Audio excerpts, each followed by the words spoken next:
Shalom, family. So I wanted to just touch briefly on one particular thing that's sticking its head out again and give you my opinion on that.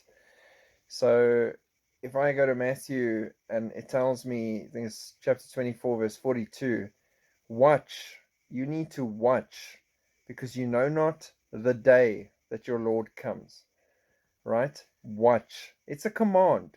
Watch for him. You'll know the season. You'll learn more. Books will be opened. Things will be revealed to us as we get closer to the time. We should be eagerly and impassionedly seeking our Lord's return and awaiting him all the time.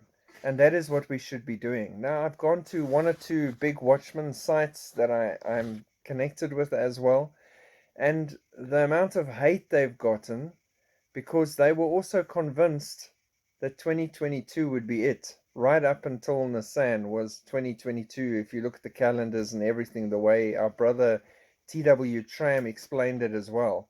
So now we've gone past that, and suddenly the comments are just really bad. I'm going to stop watching now. That's it, finished. You're a false prophet. What? What the heck? You're just going to stop?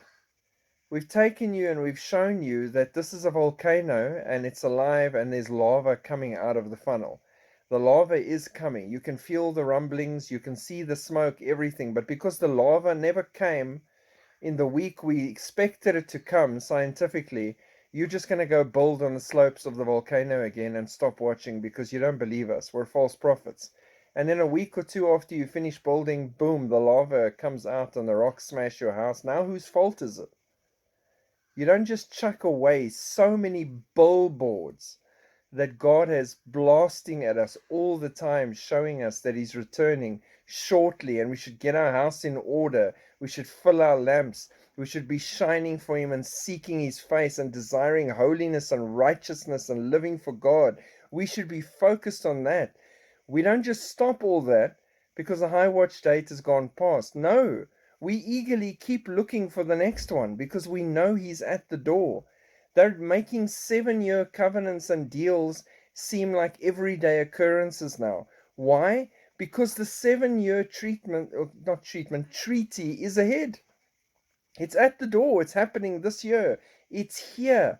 And by the time it happens, people won't bat an eye because there's been 2 or 3 or 4 7-year treaties, and everybody knows we're heading to 2030, Agenda 2030, the plan for 2030, the change for 2030. They've indoctrinated mankind so that when it happens, they won't go, wait a minute.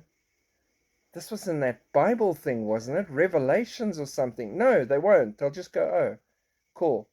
2030. Oh, 7-year treaty. Cool. No worries. Just another thing for 2030. These are billboards in your faces. Wars, rumors of wars, pandemics, pestilences, violence, nation against nation, race against race, gods all over the place, pagan gods reviving, chaos in the church, absolute Satanism in your face, the devil everywhere in darkness, rituals taking place everywhere, and we're reporting on this and we're showing this, and still people want to smash these people that are trying to show and encourage and excite you to look forward. So yes, 2022 is behind us. Nissan's come and gone, the beginning of Nissan. We don't go and sit in a heap now with ash on our heads and get back into the world and fall back into darkness. No. No, people. 7,000 years is determined for us. 7,000 years. 6,000 years is expiring shortly. We are at the end of that line. The very, very end. The last few seconds of existence. We want to quit now. That's what I don't understand about people. I mean, it's crazy. We've got to speak out when we see the signs, when we see the times. And these people are so excited and they get it wrong and they get right back up and they're so excited again. I don't know if you've ever seen Dr. Barry Orr. My word, he's hilarious. What I love about Dr. Barry and his Bible that looks like a unicorn exploded, it's so colorful. He's got such a passion and excitement for Jesus. And he drills and digs deep, deep into everything he should be digging deep into. The feasts of the Lord, the culture of the day, all these things, the Moedim, everything. He's drilling into it the whole time. And then he's like, this is it, we're going. And then we don't go. And then he pops right back up on your feet again. And we're back with a big smile on his face. And you can see they love the Lord. And I'm not upset at Dr. Barry for missing a date. He admits he's 0 for 0 on getting it right, but he's going to keep looking and watching because it's a command. I'm going to keep looking and watching because it's a command. Is it upsetting when those days go by? Yes, very upsetting. I have long conversations with the Lord. I say, when?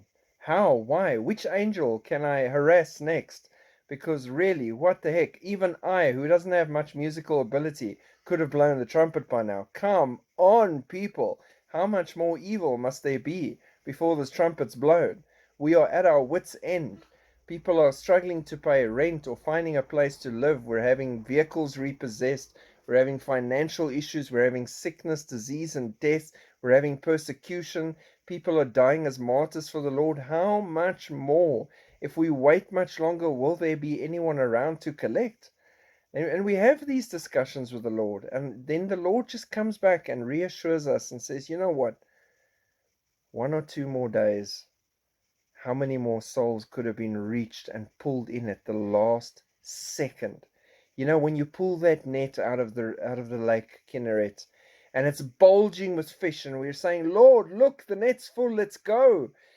And there's one more fish that's jumping in and balancing on the edge and then flipping into the net. That's one more fish. It mattered to that one more. I don't know if you ever heard the story about the little boy walking on the beach and he sees thousands and thousands of starfish that have washed up. The whole beach is just starfish. So he runs and he grabs a starfish and he runs back to the ocean and throws it in the water. Runs back up on the beach, grabs a starfish, runs back down to the water, throws it in the ocean. And he persists. And eventually a man walks up to him and says, what are you doing? He says, I'm trying to save the starfish. And the guy says, look how vast this is. You're not making any difference. You can't do it all. And he grabs the next starfish and he says, it makes a difference to this one. And he runs and throws it into the ocean. And that's what it's about. As much as I want to get out of here, to live is Christ and to die is gain. I would rather be with Christ, but I will persist and work for the Lord until He determines that enough has been done and it's time to go. He knows better than I know. And I don't want to stand there saying, I wanted to go 2 seconds earlier, and in that 2 seconds we could have pulled 50, 60 more people to Jesus. And we can see Jesus is busy with revivals. I can see it when I go preaching. We can see God touching hearts and moving in people's lives. We're hearing testimonies of family that were hard-hearted, that are turning back to the Lord. And we're here praying. We are standing on the dry ground of the water that's pulled back, that's forming in front of our eyes into a tsunami wave called the tribulation. And right on the tip, the great tribulation. We are seeing this happen in front of us. But instead of living in fear and stressing while we're seeing this, we're encouraging one another, we're praying for one another, and we're rescuing as many as we can from the darkness into His glorious light. So love one another, pray for one another, encourage one another, because Jesus first loved you. And while you were lost, He waited for you and He sought you out and He captured your heart and He brought you back. He's still busy, and He's going to be busy till He picks us up. So trust me, again, I feel it in a big way. And I have to constantly go to the Lord's feet and lie down there and say, Father, just help me to just trust in you and believe in you for everything that comes up in my dashboard of life and just tries to bring me down or attack or rise up against us, and say, my God is with me. I can stand against all giants until the time is right. But hear me too. I am more excited than I've ever been because we have never been this close. When I see things like that 7-year agreement signed between the UK and Israel, I want to just explode from excitement because other people are like, oh, it's just normal. There's nothing to see here, dude. There is. You are just not seeing it. I'm seeing it, and I am super excited. I can't wait to get up there and explain this to all those up there and tell them how amazing it was to see everything from the Bible coming to life in front of our eyes. And we have been destined to live in a time such as this. So, stand firm, trust in God. We're almost there. Run the race to the finish line. Love you all. Praying for you all. Shalom.